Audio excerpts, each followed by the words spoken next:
હાજર હતો અને કોઈ અતિથિ વિશેષ આવેલા હતા અને કોઈ વ્યક્તિને ત્યાં સોફા ઉપર બેઠેલા હતા એમને હાથ જોડીને રિક્વેસ્ટ કરવામાં આવી. ત્યાં નજરે તો મેં પણ જોયેલું નથી કે ભાઈ કોઈ અતિથિ આવ્યા છે તો તમે પાછલી સીટમાં વહી જાઓ. એટલે એ ભાઈ હટ્યા નહીં, એને સમજાવવાની ટ્રાય કરી અને એ ભાઈએ ચલો તમને પાછળથી હું બતાવી દઉં હું કોણ છું ને આવી કંઈ વાત કરી અને પાછળથી સીધી એના હાથમાં કંઈ હથિયાર હતું અને હથિયારથી અમારા જે સ્વયંસેવકો હતા એમની ઉપર હુમલો કર્યો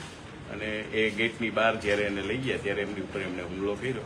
આવી કંઈ ઘટના બની અને આ રિગાર્ડમાં વરસાદ ખૂબ ચાલુ હતો એટલે હું પણ અમારું એક પરિવાર હતું એમની સાથે અને અતિથિને છોડવા માટે હું બહાર આવ્યો હતો ત્યારે આવી ઘટના બની અને એ બાબતે હું પણ અહીંયા સાહેબ કોણ આવ્યા છે એમને પણ પૂછપરછ કરવા માટે આવ્યો છું અને જે પોલીસ સ્ટેશનનો સ્ટાફ છે એ પણ પ્રોપર રીતે ઇન્ક્વાયરી કરી રહ્યા છે અને બધાને મદદરૂપ થાય એવી રીતે વરસાદમાં ઈજાગ્રસ્ત અમારે એક મોહિતભાઈ કરીને છે, એક અશોકભાઈ કરીને છે અને એક જયેશભાઈ કરીને છે. મારા ધ્યાનમાં આ 3 નામ આવ્યા છે.